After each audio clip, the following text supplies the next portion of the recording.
We need to look in the mirror, and it starts with me. I need to play better football because the ball's in my hands every single play. And so when it's in my hands, I need to make the best decision. And right now, I'm not playing good enough football for us to win. Stephen A., have you completely lost faith in your Steelers? I have. And what I mean by that is that I'm thinking, what did I tell y'all? What have I told y'all all year long? Y'all know I'm a diehard Steelers fan. I'm thinking Super Bowl. The Super Bowl, and to me, the only excuse you have to not make the Super Bowl is if you run into Patrick Mahomes. Everybody will forgive you for that. You lose to the Kansas City Chiefs. We understand. That is the prohibitive favorite. They are a juggernaut. They are elite. We get it. But when you start off the season with 11 straight wins, there's simply no excuse. And when you look at the Pittsburgh Steelers, I got questions about their secondary right now. We understand that. I always have. But what I've really lamented is the absence of a running game. Over the last 3 games, they're averaging 17 points. They haven't even scored 20, 19, 17, and 15 points they scored in their last 3 games. We can sit up there and debate why, and I'll leave all of that to Max as to the COVID and all of this other stuff. But let me tell you something right now. They don't have a running game. They started out the first 5 games of this year having 100-yard rushes, or at least rushing for 100 yards a game. I think they've done that maybe once or twice in the last 10 games. So they don't have a running game. James Conner is serviceable. He's decent. He's not that great, okay? He's certainly no Le'Veon Bell or Jerome Bettis or the kind of things we've been accustomed to seeing from the Steelers running game, all right? Snell and those boys, no, they ain't getting it done either. You don't run the game. You don't run the football. Max, you say it all the time. Mike Tomlin got the job. What did he say Steelers football was? Run the ball, defend the run.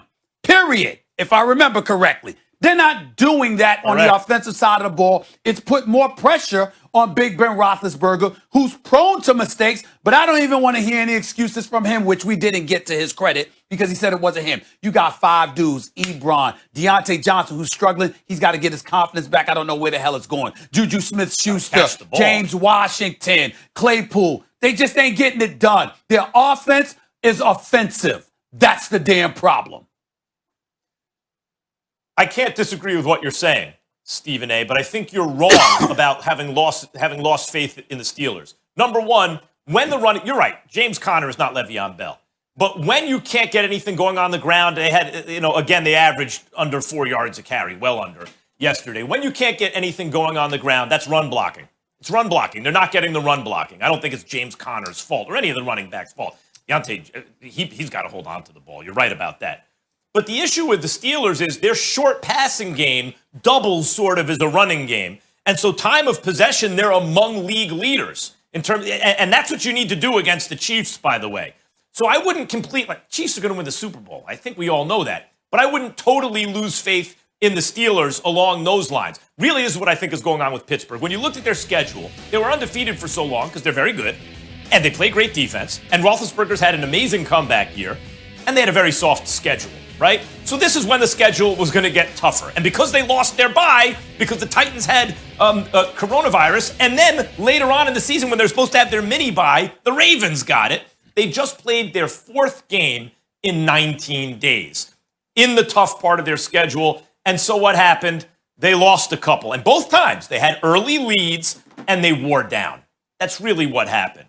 They're tired. And it's a war of attrition at that point. 4 games in 19 days when you're supposed to have 28 days. They took, over a week out in terms of rest. That's what's going to happen. Washington doesn't have a good record, but we all know they're surging, especially on defense. And obviously, the Bills can play. And again, they had a lead. So I wouldn't read too much into that. I expect the Steelers, they still have some tough games coming up, not the Bengals, but I expect them to get back to form at the first time they actually have full rest. They'll still be a little worn down, but they'll be better. And I think once the playoffs roll around, they'll be live. I'm trying to figure out why Max has faith in the Steelers. Because they're going to get rest? Is that why you think rest is going to make them play better on the offensive line? Or rest is going to help them get an explosive passing game? Or rest is going to help their pass rush come back? This is a team that is a good team, but they're not a Super Bowl contender anymore. What do they do well on offense? They're unexplosive. They can't block. Big Ben doesn't seem comfortable in the pocket. They don't have a guy that has become like a deep threat, explosive pass game wise. Their defensive line misses Bud Dupree. They can't rush the passer with 4 anymore like they used to. That's what they are. They're not doing anything well. They went from undefeated to underwhelming very quickly. Still a good team, but rest is not going to bring something to this team that they don't have. To win in the playoffs right now, you've got to be explosive offensively. They can't. You've got to have a quarterback that goes above the X's and O's. They don't. They're not going to beat the Chiefs. They're not going to beat the Bills. I think the Browns are going to beat them. So I don't see anybody in the playoffs the Dolphins would shut down this offense. I don't see the first 4 or 5 teams in the AFC that I feel like they have a chance to beat. Let me say something else. About my Steelers. Ben Roethlisberger at times was playing like an MVP candidate this year. That clearly hasn't been the case over the last several weeks. He can't move, and he can't shrug off defenders the way that he used to. The combination of the two makes him a very, very stationary target. Now, he can look off defenders. He can go through his progressions. He can still deliver some of the throws, but he's prone to make those mistakes. The more you ask him to throw, the more a mistake is inevitable, which is why it's that more important to throw the football. With Bush and Dupree out, obviously your secondary is compromised. We saw what Stephon Diggs did to them last night. 10 receptions, 130 yards. He did what he wanted when he wanted. They got him the football, and we know what Josh Allen could do. But I'm going to leave it to you by saying this, Max. As you pointed out in the past, because I'm not saying that you didn't notice this, but the more successful quarterbacks are the ones who can move. It's not just the ones who can stand in the pocket and fling the football, particularly the ones that are prone to making mistakes. You've got to be able to move. Ben Roethlisberger got away with it for many years because he could shrug off defenders with ease. It's not as easy for him anymore. They know it. They're coming after him. They're taking away the run, daring the Steelers to pass. And the more they do it, the more they know they can just be patient and lie in wait. And it's working.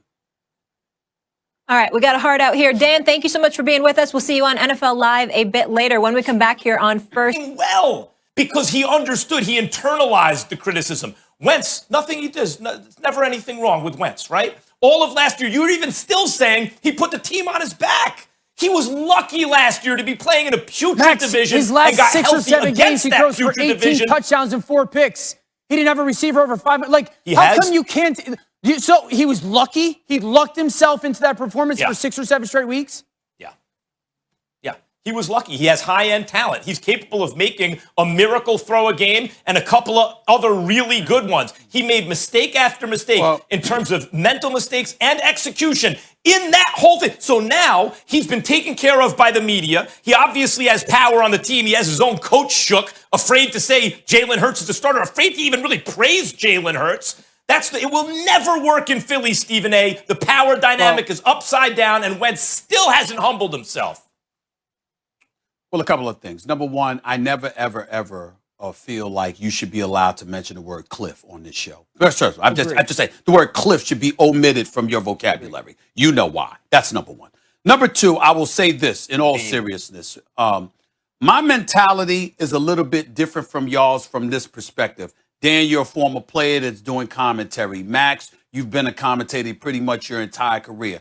I started off as a reporter. So basically what you're doing is you're chronicling step by step by step. Like, for example, I'm on soap opera. So guess what? I'm on a soap opera General Hospital. Even though you know the star is going to live no matter what happens, it still doesn't prevent you from telling the story. That's why I don't leapfrog Max from a Carson Wentz 3 years ago to what he is now. And we talk about the constant regression. The reason why I say that is because if I were covering the Eagles, what would happen, Max, is that I would go into that locker room. I would talk to the coach. I would talk to players. I would talk to the GM, Howie Roseman. I would talk to Jeffrey Lurie, who's always in the locker room after games. And what I would have heard was all the bodies that were falling by the wayside last year, how he had to play hero ball, and how that may have contributed to the elevated level of confidence and, dare you say, cockiness that ultimately has led to a flagrant level of regression that has taken place before our very eyes when it comes to Carson Wentz. You won a couple last year, Max, with this year. And I'm saying from just watching the game, I get where you're coming from. But when you take into account the circumstances that existed last year, that may have ended up hurting him so much that you're able to say all the things that you're saying right now about him because you're looking at him now, the contract, the cockiness, the unwillingness to listen to coaches and stuff, the kind of stuff that we've heard. But last year, that may not have been the case. Last year, it may have been, we don't have anybody because every damn body's hurt. We need you to be the hero. Right. Come to the rescue. We're going to have more and on this because later. he did it. That's Over what for happened Carson Wentz this year. However we I got don't here, think it's it is. over for Carson Wentz. Disagree. I don't think it All is. right, we're going to discuss this more later. Carson Wentz had no games with 0 interceptions, 0 sacks this season. Jalen Hurts did that yesterday. But fellas, I want